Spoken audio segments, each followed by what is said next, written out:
Greetings everyone.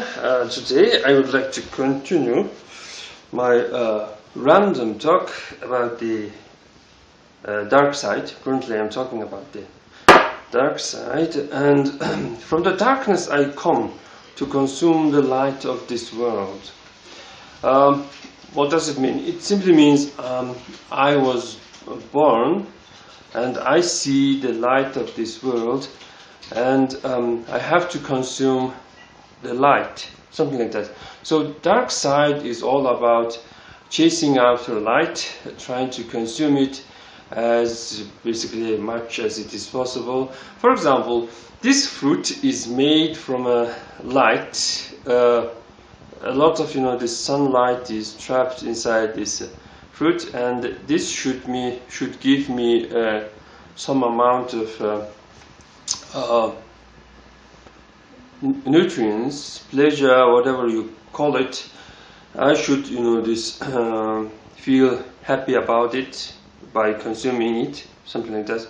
So in the dark side, you have to chase after what is called light. You can it depends on you. What do you think? What is light? A knowledge and wisdom can be called as light, or a woman can be called as light, or maybe if you like money and you think money is light, you can chase after money, something like that. So this dark man should chase after something bright, something like that. And dark man does not claim that she is like holy man, holy woman, or enlightened being, something like that, and refuses to do certain stuff, like there's for example, I shall not kill. So I shall not kill is quite stupid. In this life, in this existence, you have to kill. Someone has to slaughter a sheep, and we all know that we are not, this cavemen. We are not cavemen. Like everyone should work and everyone should like hunt. This became so civilized that some even can claim that they can live by begging.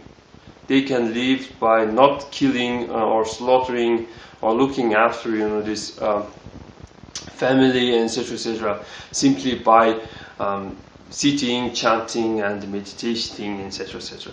So all this, this new stuff is believed to be freaky in the dark side. So previously I told you, you have to kill if it is necessary. Simply do not torture, something like that. So today I'm going to break one, this dark commandment that Mongolians follow. It's about alcohol. So your 10 commandments should include every important, these parts of your life. And for a man, relationship with the drug and alcohol is one part from this 10 stuff. I noticed that in a Christian 10 commandments, you have four parts. I shall not steal, I shall not steal, I shall not steal, I shall not steal. And it goes quite specific, like a neighbor's wife, neighbor's house, and neighbor's livestock, etc., etc. So why you put so much importance in stealing?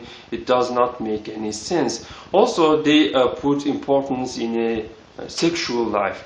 So I know that there is not much of this commandments for a Mongolian about the sexual stuff, like do not have wrong sex. We do not have such these teachings. Sex and other stuff is included in matters of a household. So I have this book for Mongolian gentlemen. It's a handbook of Mongolian men, something like that. So what this book tells about? Well, this book only contains about this circles around one commandment, which all Mongolian men who raise it in Mongolia should know. It's Let me, I can, find it in its, this titles. It says bir tasghin uchur, meaning the meaning of fixing oneself.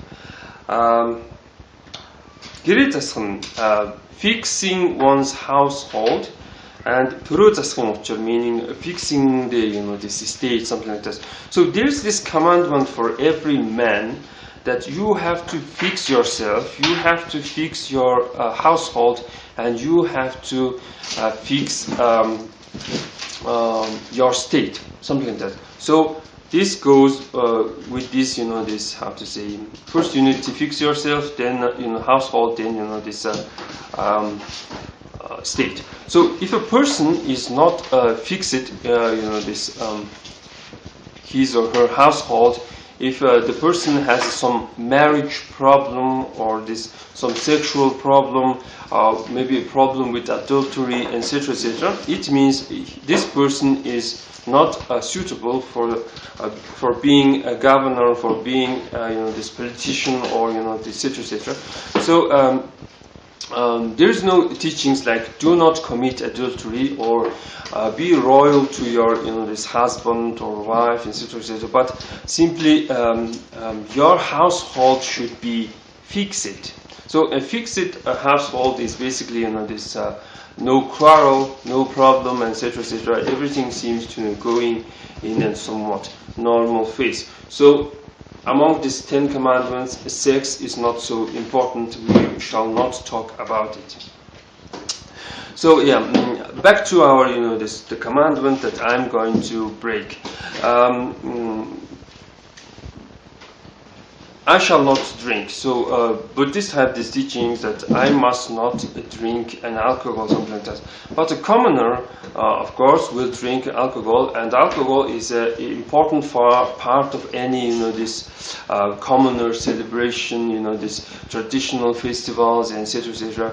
And if you this limit this drinking, and if your nation does not drink, it becomes this vulnerable, weak in combating the alcohol, because traditionally you do not have this maybe genes, or maybe this ways to deal with this alcohol, or you do not have this alcohol related manners. So in this educated drinking, or in this alcohol manner, is of course important. So what's the this commandment related with the alcohol? It says reach 40 and start drinking, reach 50 and start drinking, not start drinking, you can allow to drink in public, and reach 60 please enjoy it, something like that. So I'm not in this 40. I'm not even this. I'm not even at this 40. I'm 30, something like that. 30. So this is going to be a traditional, this alcoholic drink made from a horse milk called Airag. So it should have some content of alcohol, and everything is basically have some percent of alcohol. So limiting alcohol is just meaning this limiting some kind of a percent. Somehow this Mother Earth provides with lots of this acids and alcohol, something like that. So if you like shake it, and you it's not a milk, it's a horse milk, but yeah, it's not. You should get some this sound like this. This is my this beverage. Yeah. So yeah. Now I'm going to drink this. Sorry for the finger. Alcoholic drink in a public. So according to this commandment, you start drinking. You are allowed to drink when you reach 40, and you are allowed to be drunk in a public if you are 50. and in your 60s, basically you are old being, so you are not so useful. This old being should enjoy alcohol freely, something like that. So for young people, drinking alcohol is forbidden. Not exactly, this by strong law or something like that. It's morally forbidden, and you are not allowed to smell alcohol in the public. If you're a young person, it's going to be very immoral thing to do. So I just drinked some alcohol in the public. So it's breaking of this commandment. So the question is, why you are breaking it? Well, it is because one of the commandments says you can break anything. You can break any rules, something like that. It's it depends on who is interpreting this rule. It says have a wisdom to take and have a wisdom to lose. So you take something you learn to smoke from the this outside world. You like smoking, something like that. So you are taking. You have this how to say, wisdom to take. You learn something from the outside, but you also need to have a power of read, meaning this quit, or I'm going to quit this bad stuff. And same with the traditions. If you think the traditions are bad, if you think it's the traditions are stupid or immoral, etc., etc., you simply lose it. This KH means is like you're like going and you suddenly I think that you have lost something. Something like that. So it goes like this. What else? Alcohol. Yeah. Let me just go back to stealing. Stealing is not a big this problem. This for a man, gambling was a big this problem, and the commandment should have something to do with the gambling and saying do not gamble, do not how to say, do not promise something that you cannot accomplish, something like that. So there is this saying or teachings that if you lose a mouth, you will never catch it. It's better to lose a horse because you can catch it back. So never lose a mouth, and do not play gambling, something like that. So people usually think that these words are some kind of wise words, or this is this how to say, just a common word. It does not contain any spiritual stuff or something like that, but it is spiritual stuff, and it is this given from our ancestors, and the words of our ancestors should be respected and should be this placed in a high high place, something like that. I mean, someone needs to remind the order of things, I think. So yeah, about this fixing your household. Since this Lama refuses to marry, refuses to have this household, etc., etc., there is no worry for him to fix his household. So for a common man, he is going to fix his household. So this book talks about where to live, how long are you going to stay, moms, the son, when a man make mistakes, etc., etc. So fixing house is obviously not a Buddhism. Fixing house is something to do with the dark side. So for example, Darkside, this works like this. The last king of the Mongols was a lama. So there is something wrong about this, because this person has no this wife. So this person should have a wife, because he's going to become a king. So king should have a queen. So the last king was Lama, but he had to take a wife because of the popular demand, because of the state traditions, or because of the demands of the dark side, something like that.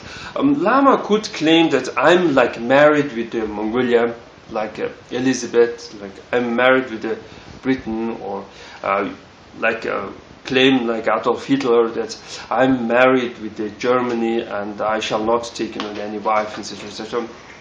But before he or she claims to to do a state work, the person should have a household. This is this long-held tradition, and some people need to enforce it. And personally, I think that the Christian Ten Commandments is kind of this childish. Well, that's pretty much for today, and thanks for watching.